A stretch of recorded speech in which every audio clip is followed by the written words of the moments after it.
mean, you saw my brother. I mean, you know, Oscar Sudi is my friend. Kamket is my friend. So what are you standing in public and telling me that the elections which are coming, it doesn't matter what I'm going to do, whether you rig them out or not, it doesn't. What are you doing to the country? Why are people so insensitive? I mean, Kenya is a country that has been discriminatory to itself. Look at how we have treated the Somali community. Look at how we have treated other communities. Why is it that our job is purely to plan and organize how to dismember our beautiful country? Before you retire to bed, when you look yourself in the mirror, do you regret belonging to the same political class? Yes, I do. Honorable questions. Do you regret? Why should I regret? It is a choice I made. I completely regret. It is a choice I made. Let him make his point. It's a change. It's a change. It's a change. No, he has asked a very good question. I want to pick from where Senator Eddie left. There's a lot of insincerity. You know, if you're coming into the country for the first time and you look at the faces on TV, you'll think the country is burning. There are gentlemen that have landed, and they're really human rights activists and all sorts of manner. I was in Parliament in the same committee with Senator Onyonka last Parliament. I was arrested not once, not twice, not 3 times, for absolutely no reasons whatsoever by the last regime. People were killed. People were thrown in River Yala. This same team never said anything. And that is exactly what Senator Okechi is saying. I'm building my point, and I gave you time, if you allowed it. Yeah, but I hope you give us right to respond. That is absolutely right to respond. Yes. All I'm saying is right to hold him to account. Okay. Thank you. All I'm saying is this. Thank you. We must be honest, people. Okay. Let us not be people who just want to, you know, to speak to a section of the population, because it is very fashionable now to attack the government. It's very fashionable to be associated with Gen Z. It's very fashionable to speak in a particular way you want to associate with that team. I'm not that kind of a person. I'll speak the truth, and I'll be very honest and factual. I have said abductions are wrong. Equally, I've said, let us be responsible as a nation. Let us be responsible as politicians. Let us be honest. Let us not try and use the situation as a pedal for our own political maneuvers and ventures. Some people are vultures, people who just want to use an opportunity for their own gainful reason. But in my view, if it is genuine and concerns have been raised, and I have said abductions are wrong, but let us, like Eddie is saying, let there be due process. Let investigative agencies do their work. Let Parliament do its work. So that by the time we are casting aspersions, by the time we are accusing someone, we have proper facts, not allegations. Okay. If you listen to many people, it's just whipping emotions. You even heard Onyonka saying, you know, there's a team that is activating Mungiki. There's a team that is about to rig. You haven't seen it? It's absolutely nothing. I am telling you, listen to me today. The who? I didn't quite times. Honorable question. He said Mungiki, and you asked him, and he's saying precisely. He's saying there's a team that is activating Mungiki. I don't know if he's aware. Did you hear me mention who it was? He's already defending government. No, I'm not defending government. That's how you know. I'm saying he's already defending government. No, I am saying we must be extremely factual in what we are saying as leaders. There are things that we say, you heard him also saying that there are plans to steal the next general election. I will tell you this, Ayub, today, here on this table. 2027 election, William Ruto will be competing against his manifesto. It doesn't have a competitor. No, I'll be on the ballot. And I can tell you that. Have you please start with what's last, my brother.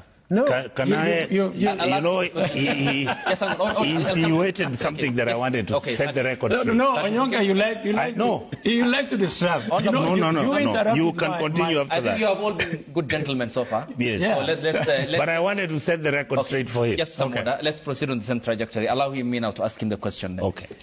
2 fundamental questions, Honorable Koech. Yes, you talked about what happened during the Kenyatta regime.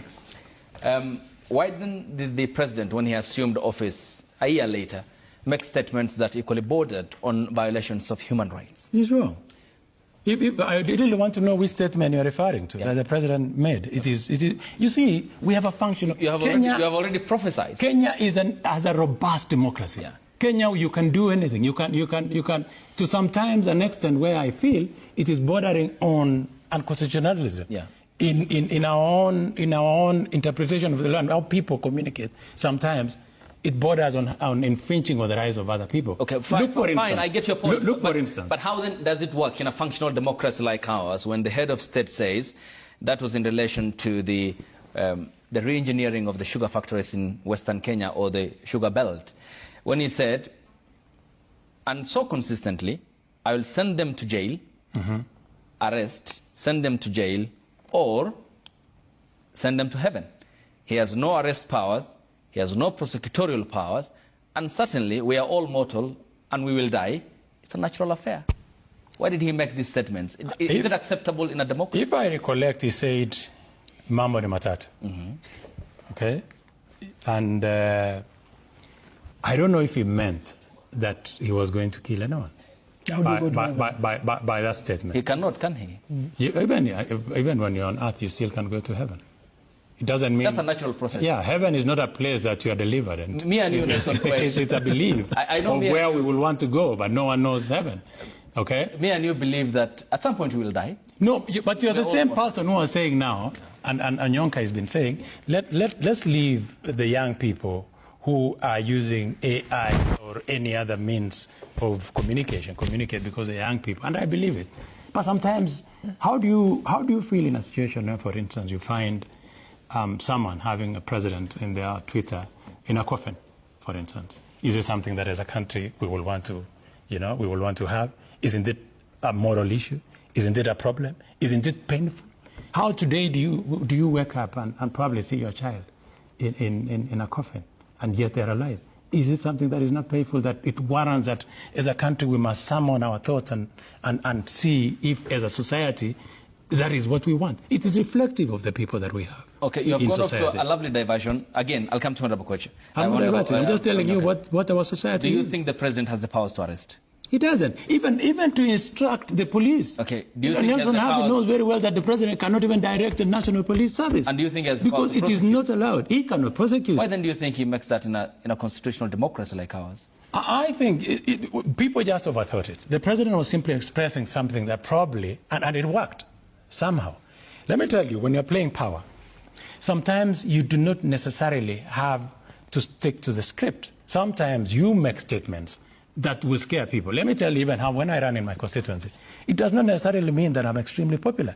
But if you go to a public rally, and I'm teaching this to Nelson Harvey, probably that he's going to have a shot on his member of parliament of Westlands, President of the Republic of that next time you go into a public rally, you scare people. You say this thing is taken. Even if this section, if this small section don't vote for me, I am taking it. So, that is now confidence. I say the presidency is taken. Yeah. Thank you, Ayub. That's a good template. Ayub, I want to say, thank you, my brothers Nelsons. Thank you.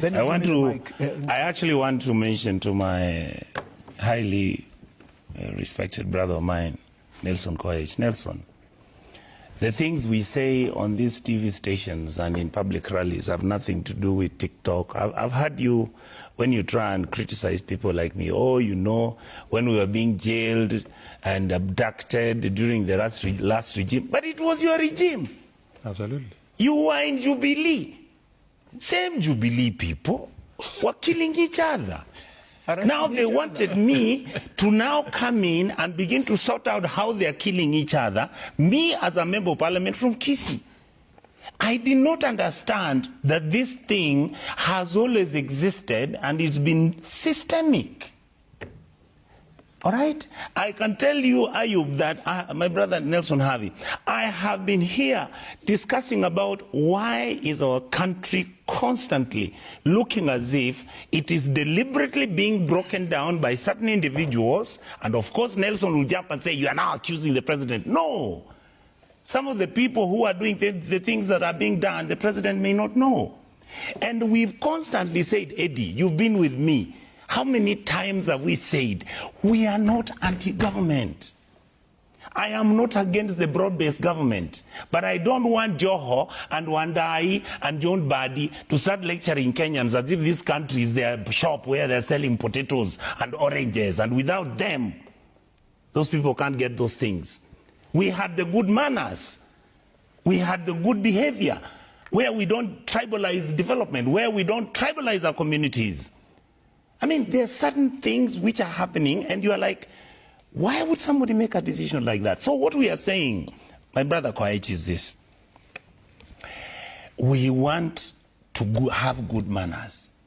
We want to have a country where I criticize you. You see how we are sitting here and you are telling me and I'm listening. I may not argue, I may argue against you the way you're arguing, but imagine whatever you are saying is getting into my head. Because I'm an averagely normal person. When I listen to Nelson Harvey, 90 or 80 or 40% of the things he'll say, they make sense. What he doesn't make sense with, I'll leave it alone. That's how we've been operating at the Senate with Kina Eddie. Not all of us know everything that is happening. We consult. What we are saying, how do you save this country with its myriad problems? And some of us are saying, please, get whoever that matters, whether it is Jacob Raila, whether it is President William Ruto, whether it's Kina Musali and Wetanda. Can these people get up and realize they are there, wazes who are left in the room? That this country is bigger than all of us, and this country can actually be saved if people took it a little bit more seriously. And what some of us are saying, Ayub, we are actually playing with our country. I mean, look at, go to the paper and count the stories you see. I mean, my brother is saying that if somebody walks into the airport, he'll think all of us who are on TV are crazy. No, we are not. I mean, the headline is about kids who are abducted. Then you come and look at how the parents are struggling with the books. The papers. No, I'm saying, but all of them are referring the same. Not an authority. Then, no. It's public opinion. Can we chime in? Yes, you can. Because I think. Allow your senator to make up. I was listening very hard. You know, I was trying to listen as much as possible, and again, I like going back to the concept of a new year, new resolutions, new way. We are starting a new year with bad manners of last year, and that is not how our country should go. That means that our country is in the wrong direction. And I was very deliberate with some of my questions to my